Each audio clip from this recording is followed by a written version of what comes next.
What is the story of an unresolved mystery in your life? I was a young kid and my dad got me those cool 2-mile walkies so we could talk whenever he drove near enough while working. Go to my grandma's for Christmas and play with them. She has a huge patch of woods far behind her house and a big tree in the back. Come night, I'm in the back by myself thinking some kid crap like what flavor of jello Batman likes the most kind of crap when my walkie-talkie goes off. Crap, didn't know I left it on. Basically what followed was somebody told me exactly what I looked like and what I was wearing. They said they were in the woods. I wish I could describe how it seemed like those woods walked towards me when it hit me. Sinking terror. I couldn't get far enough away. Parents got involved. They thought it was my uncle playing a prank but we found out he was long gone. The mystery part isn't the man in the woods. Rather the fact he told me to look in the tree next to me. There was a freaking noose tied in it. It had definitely not been there earlier in the day, or we would have seen it instantly. Like, the window of time to be able to climb that tree and hang a noose with no one noticing was slim to none. I have no answers from this situation, only a sense of dread and a few nightmares. I am so glad I am reading this during the day, at work, with my co-worker shooting out hot farts next to me. My dad. He never speaks about his past. I have never met any of his family. He used a fake name when I was young, and his supposed real name was discovered to be deceased a few years ago. He can't get social security or retirement because we don't know who the frick he really is. Not even my mom knows anything. He is alive and well, and a very good person, so I really don't know what he could be running from. My girlfriend's uncle has no legal identity. Her grandmother is kinda weird. She never sent him to school, never took him to see a doctor. He's never even had a job. His whole life consists of nothing but TV and video games. I've never even met the guy because every time we visit her grandmother he hides in his room. He doesn't like strangers. Freaking weird. When I was 11 I wasn't the tallest kid, not much more than 135 cm/ 4 feet 5. When on a vacation in Germany I used to go to this pool that was deeper than my height. I could not swim at the time but I was hanging out in the big and warm section that was slightly deeper than my height. I managed to not drown by holding my breath, going underwater and jumping from the bottom to catch my breath. But on time it didn't go as planned and I started drowning. It was seconds but to me it felt like long minutes. I thought I was going to die. Then I felt someone grabbing me by my arm and lifting me out of the water in one motion. I was choking and had water in my eyes. It took me around 10 seconds to be able to see again but there was no one around me. I asked a lady that was sitting in the pool just in front of me when I was drowning but she was not even aware I was drowning and didn't see anyone getting me out of the pool. I quickly went to the lifeguard booth and he was sitting there minding his own business. He was too far to be the one that got me out of water. To this day I have no idea who saved me. 2 days later there was a camera overseeing the pool that I had nearly drowned in. Alright, there is one event that happened to me in high school that I've always wondered about. There was a month or so where my sleep paralysis was happening almost every night. In these paralysis episodes they mostly consisted of me seeing a dark figure walking around my room, coming by my bed and staring at me. Similar things like this. Well, I wake up one morning to my dad asking me if I had woken up in the middle of the night to use the restroom or anything like that. I inform him that I did not. He goes on to tell me that he heard footsteps in my room. My room was upstairs that night so he comes up to see what's going on. In my closet there is a door that leads to the attic, which at this time he found open, which is odd since there is usually a lock on it. After he told me this we kind of just shrugged it off as an odd occurrence. Later on that same week I find a question mark written into the dust of a mirror that sits against my wall, which I am more than 100% sure had not been there before that day, and it had been dusty for a while so it's not like someone did that a month ago or whenever. Just a bunch of odd events that happened in a short amount of time that I've always wondered about. Don't understand why your dad didn't check out the attic. When I was like 4 or 5, my brother and I were sitting on the floor with my grandma playing with my mom's old Barbies. My grandma got up to go make dinner, but she wanted to put the box of dolls away first because they all had tiny accessories and she didn't want my baby brother to choke on them. I watched her put the box on the top shelf of the closet behind me before walking to the kitchen. I found something else to do and was playing quietly by myself. My back was turned to both my brother and the closet. When my grandma came in to check on us a few minutes later, her face flashed with surprise. She asked me angrily why I had taken the box down after she put it away. I had no clue what she was talking about until I turned around and saw my brother playing with a Barbie, the box sitting neatly in front of him. To this day, no one in my family has any idea how my brother got that box. My grandma assumed I was lying when I told her I didn't do it, but both my brother and I were way too small to reach the top shelf of the closet. It's probably one of the clearest, yet most frustrating memories I have. Spider baby confirmed. My friend got this carved stone egg from his dad that he picked up somewhere in Africa. It had a fish on one side and a rooster on the other, with some art in between. One day, I was playing with it randomly and discovered it had the following properties. If you spun the egg counterclockwise, it would always stop with the fish side up. If you spun it clockwise, it would always stop with the rooster side up. It would never stop with an art pattern facing up. When I say always, I mean always. It was super weird. We were just yelling all day in his room every time we did a test spin when we first found out. Then we started gaming kids at school for cash. Kids would never pay attention to which way it spun. After a month of this, it was tough finding suckers. Then one day, this kid got mad he lost, and threw the egg. It shattered to bits, and that was the end of that. Never found out what sorcery was behind that dang egg. My father got drunk once and let slip he had a child with a woman. He was married, so the woman took their son and raised him in Germany, her homeland. I thought it was common knowledge in his side of the family, so I mentioned it once, but then my casual announcement was greeted with shock and tears. My dad was always a philandering liar, but apparently he kept the child a secret. I can't remember the kid's name. I wrote it down in one of my many diaries. He'd be a middle-aged man now. My father has dementia, so I can't get the name from him. TLDR. I have a mixed-race German brother I will never meet. Hello mein Bruder. My mother always tells me the story when she was growing up and how she really wanted this doll for Christmas. My grandpa recently had lost his job and money was very tight and the doll was pretty expensive. She wrote a letter to Santa talking about her family, how good she had been, and about her dad losing his job. Well, one day before Christmas, the mailman comes to the door with a box and a letter from Santa. My grandparents had bought my mother the doll and it was sitting in the basement, so they were surprised to see one delivered to the house. To this day, my grandparents and my mother have no idea who bought the doll for her. She said it was the greatest Christmas gift she had ever received and really shows the true meaning of Christmas.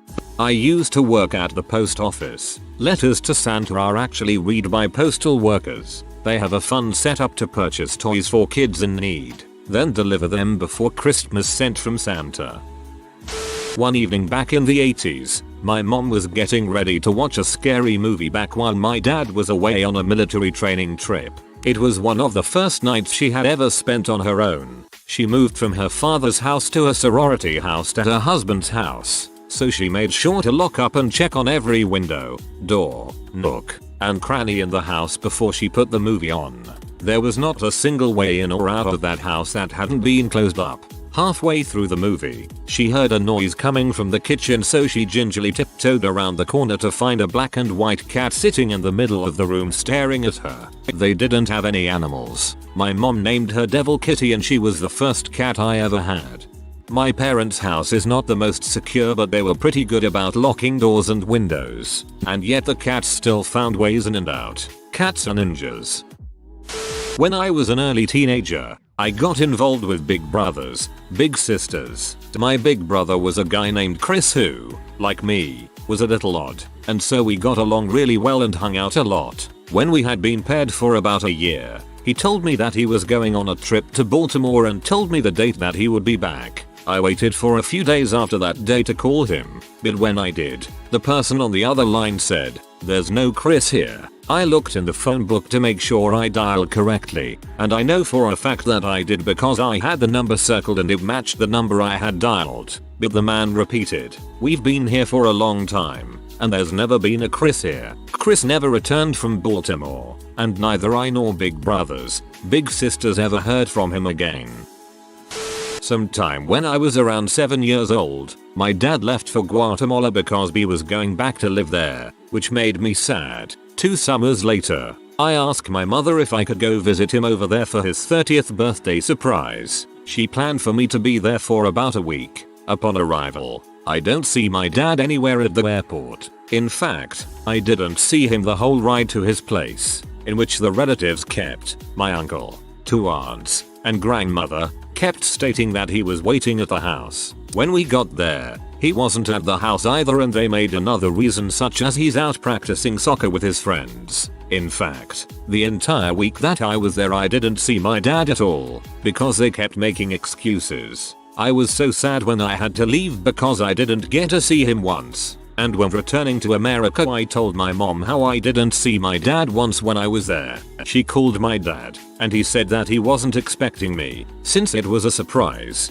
but he was at his house the entire time so I should have seen him. He went on to say that he lives only with his dog Barlow, and that's what frightened me. The thing was that I saw a tombstone when I was there with nothing written on it, and when I asked the relatives what it was supposed to be they said your dad's dog Barlow. He died a few months ago. When my mom tried contacting the relatives I stayed with, they never picked up, so she told my dad to do so. However, he said that his relatives haven't lived with him since before he came to America for a while. Since then, I have been wondering what happened because the people I stayed with won't respond to anyone. Sometimes I wonder if they were even my relatives. I'll preface this story with the fact that I've been a Braves fan since I was a kid. So I'm in college in the mid 2000s and I have a group of friends I watch Braves games with. This particular season the Braves had a closer by the name of Bob Wickman. He was a journeyman type player, kind of a big guy near the end of his career. We loved him. To be funny, I even made his picture my profile picture on Facebook. A few weeks go by and I get an envelope in my campus mail and it is a signed Bob Wickman baseball card from his younger days when he played for the Yankees. The envelope was from a cards and collectibles type company and had nothing in it but the card. I asked everybody I knew if they had sent me the card. Nobody would ever admit to it. I still to this day have the card and have no idea who sent it to me. I still think about it sometimes. So, thank you, mystery person, and Bob Wickman. Maybe someone had a crush on you and was shy enough to not say a thing. When I was in high school, my family lived in the Philippines. When school ended in summer, we would always leave for summer vacation to either some other country or back home to the States. When I got back to the Philippines after summer vacation, ready to start my senior year, our maid, everyone there had maids, told me that a guy had shown up at our house the day after we left with roses for me. Apparently he had been planning this huge romantic gesture. She told him we were gone for the summer and he left, taking the flowers and any card or anything with him. I tried figuring out who it was at school, and either no one knew, or the people who knew kept quiet. I never found out who it was, and it's bugged me for 20 years. Hey, this is nice. Some stories are better like this. It is beautiful and mysterious. My brother is about 2 years older than me. My parents and our eldest brother distinctly remember him telling a lot of stories when he was little about his past life. One in particular that I remember was about his grandpa and his dog who lived in a house that caught on fire and both died, at one point unprovoked. Months later, I remember him pointing out a burnt down shack and saying that was his grandpa's house. Come to find out that an elderly man and his dog died in that fire, but it wasn't anyone we knew nor were related to. My brother was less than 10 years old when these stories happened, and this was way before our internet days and we never read the newspaper or watched the news. Too caught up in sports and cartoons. If you ask him about any of this now, he says he doesn't remember. Hope his story is in fact the truth, which would mean we get to live more. When I was about 7 years old, this was around 2002, my dad just never came home. He went to work and just refused to come back home and work out his marriage with my mother. It was a really stressful time in our lives, and I remember my mom and I calling him every day asking why he wouldn't come back. Well, one night we got an anonymous phone call to our house. My mother told me that a man called her. I guess he had 69 at it because the number read as unavailable, and told her something along the lines of, "You don't know who I am, but your husband is having an affair and everyone at work knows." It did lead to my mom freaking the frick out, but I'm honestly really thankful that that person called and let her know. She's loyal to a fault, and I know that she wouldn't have been able to pick up our stuff and leave if there was any chance of saving her marriage. I still don't know who called that day though, or if my father knows the guy. I think I'd like to know one day, but I'm okay not knowing either. It was probably the guy he was having the affair with.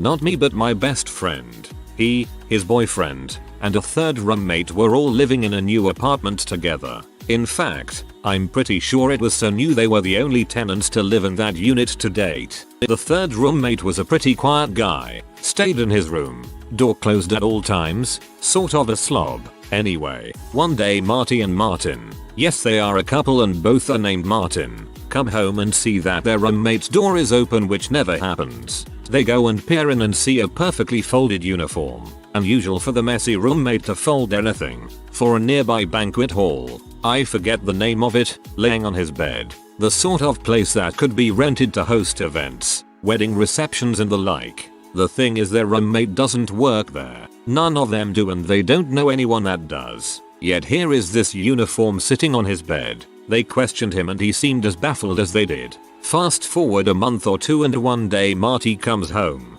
House is completely empty, and he goes to the bathroom. In the middle of the bathroom floor is a lacy woman's garter belt, the type worn on a wedding day. This is again strange because of the 3 men in the apartment, 2 were gay and the other had no female contact and hardly even had any male friends. He played a lot of video games. Not that that's a bad thing, he just wasn't social. While both are unexplained, I think the strangest part is there is actually a link between both clothing items. One from a banquet hall that hosts wedding receptions, and then a garter belt worn on a wedding day. I'm a pretty skeptical person, so when they told me all of this I tried to come up with every alternative solution I could imagine, and they had really good responses that shut all of them down, as they too had tried to come up with an explanation and couldn't. Still have no idea what happened. Also, one time Marty said 2 sriracha bottles went missing when he was spending the summer there alone. I know a couple that go by Chris and Tina. They're lesbians, both named Christina. Married now, so I'm sure that causes some confusion. This was around 2006, when I was 10 years old. It was after midnight. I was sleeping in one of my aunt's bed while my brother slept in another's, adjacent to mine. Across from us was our grandparents' bedroom, and downstairs, next to the laundry room, was my parents' bedroom. I woke up, groggy and confused and needing to pee very badly, and suddenly I heard a voice. With 8 people in the house, that wasn't uncommon. Someone had probably gotten up to go to the washroom and either started talking to someone else or they had answered the phone. Mind you, I was still half asleep, so to me a phone call after midnight seemed totally reasonable. Well, it turns out that couldn't have been possible because I didn't recognize the voice. That was what immediately woke me up, and I froze, clutching my blanket while sitting up in bed. It was a man. His voice wasn't deep, not like my dad or grandfather's, and he kept prattling on about some treasure. He was right outside the door,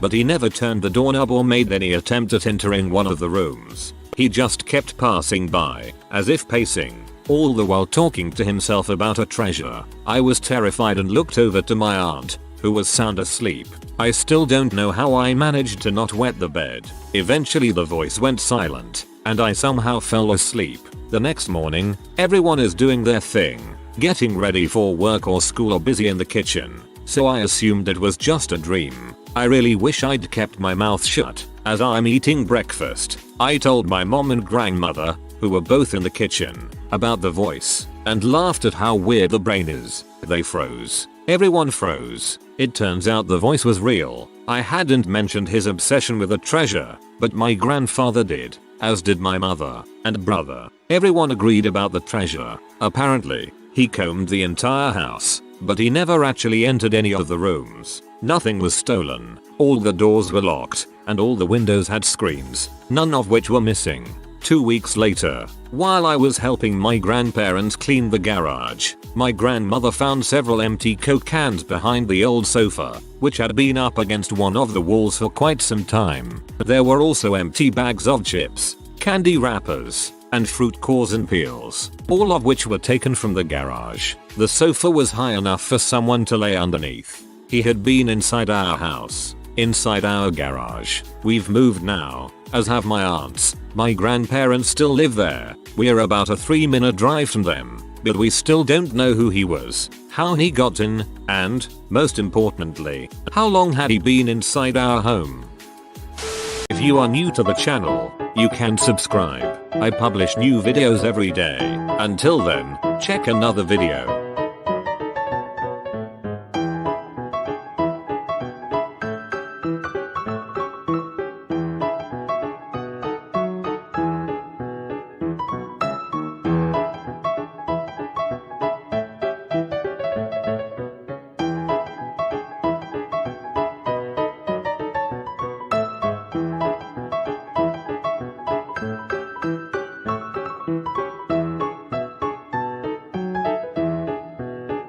Bye for now.